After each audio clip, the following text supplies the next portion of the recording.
is tragic, the chaos that Trump left, because this is his doing, when he decided to talk a peace deal with the Taliban direct and completely ignored the Afghan government. That was the most shocking, disgraceful bit of peace diplomacy that I've ever witnessed.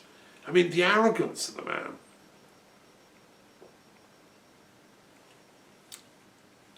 But it's typical, you know. I mean, he's left a huge chaos in Afghanistan. Why anyone would ever trust him with anything? I mean, the guy ought to be in prison. He's committed so many wrongs, and yet, you know, he's Mr. Teflon. Nobody seems to be putting him in jail yet. And some people are saying he's going to come back as the next president. Over my dead body, you know. I mean, I don't vote in America, but me and Chomsky are going to make sure that people are intelligent enough never to vote for that guy again. He should go to prison. And one of the reasons is because of the disgraceful way that he got America out of Afghanistan. I don't have a problem with America leaving Afghanistan. Of course, they should have left years ago. But having created this Afghan government that was giving status to women, giving jobs to women and so on, and education and helping the country, to then just up sticks. Now all those people's lives are insecure. I was on another conference with the Association of Liberal Democrats in Europe, and we discussed testimony from one of our members who's active on the Afghan thing. He told us that a couple of planes had taken off from Kabul in the last week carrying judges, female judges, who've had to flee Afghanistan for their lives because the people they sentenced to jail, often for things like murder and rape and God knows what, have all been let free by the Taliban. And they're roaming around Afghanistan saying they're going to come after the judges and kill them.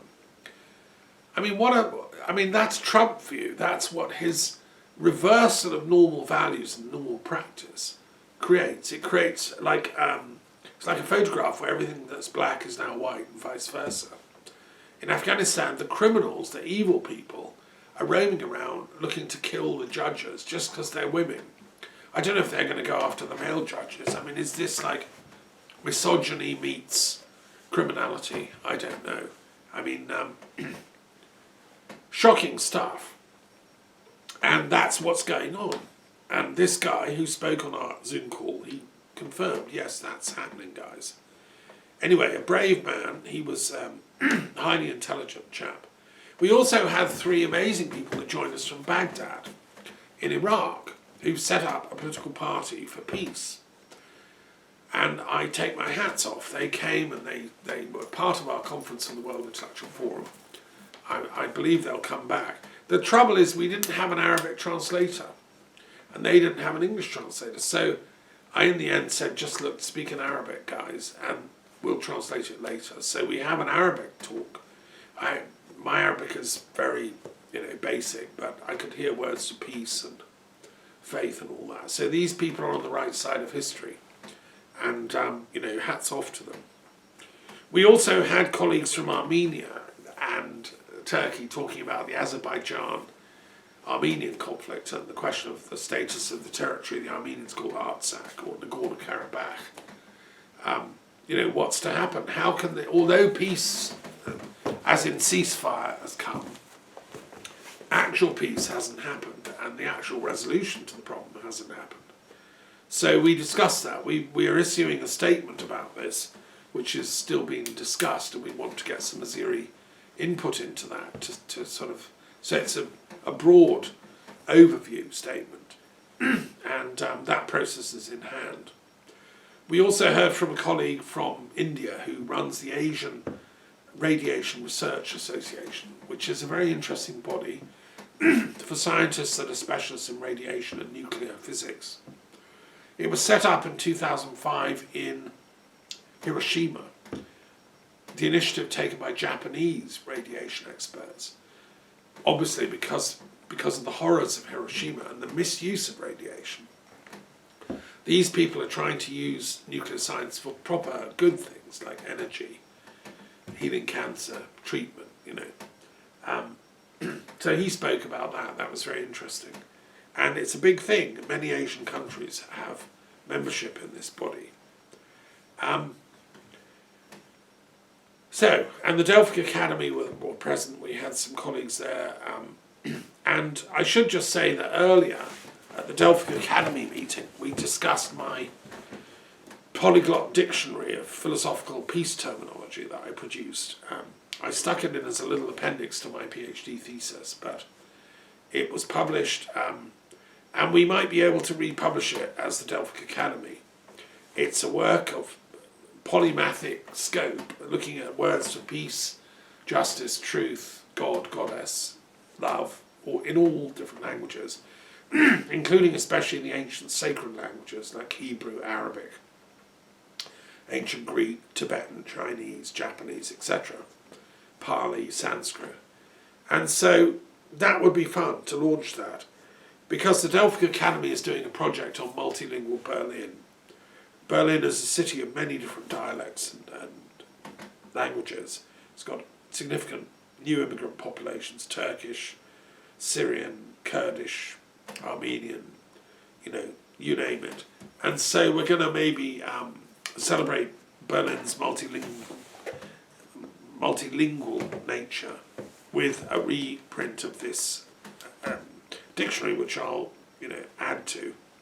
And I discovered something interesting about Berlin that's relevant here, which is one of the inspirations to my work on the dictionary project was a very great German intellectual called Peter Simon Pallas, who was around in the 1700s. And he was from Prussia, and then he went, at the request of Catherine the Great, who was Emperor of Russia, to become professor at Petersburg. And he was a scientist as well, an expert in zoology and geology and all kinds of things. And she then equipped him out for an expedition to all the eastern provinces of the growing Russian Empire. And he did classifications of rocks and animals and God knows what, but amongst everything else, he compiled a dictionary of languages of all these tribes that he encountered in eastern Russian Empire, Siberia, etc. And he published this wonderful dictionary of all languages. He himself spoke many different languages, and I discovered that when I was researching this project in London, and it inspired me. So I sort of updated what he'd done. Well, it turns out he came back from Russia and was buried in Berlin. He wanted to come back and be buried in his home. And he's buried in a Christian church in Berlin. So we thought we might do an homage to Pallas when we publish this book, and have a sort of candle wake and a speech by the mayor or whatever.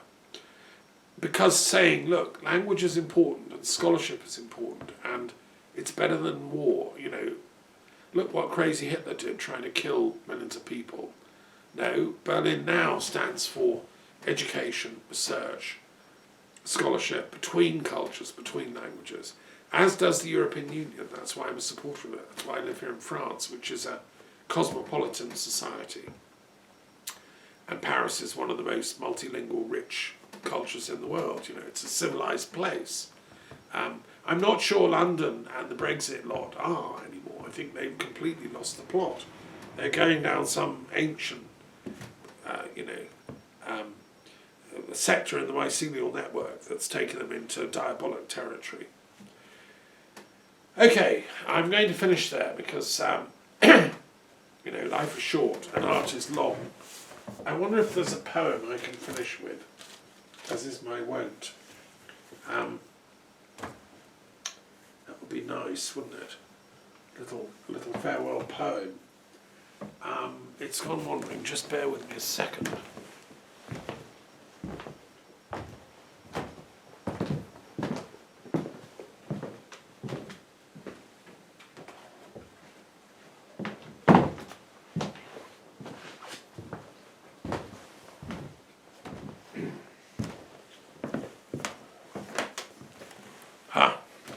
Right, so just to finish, Collected Poems, Volume 7, I want to share just.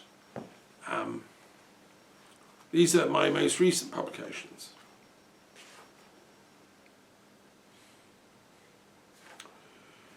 Okay, this is a little one. It's called The Continent of Poetry.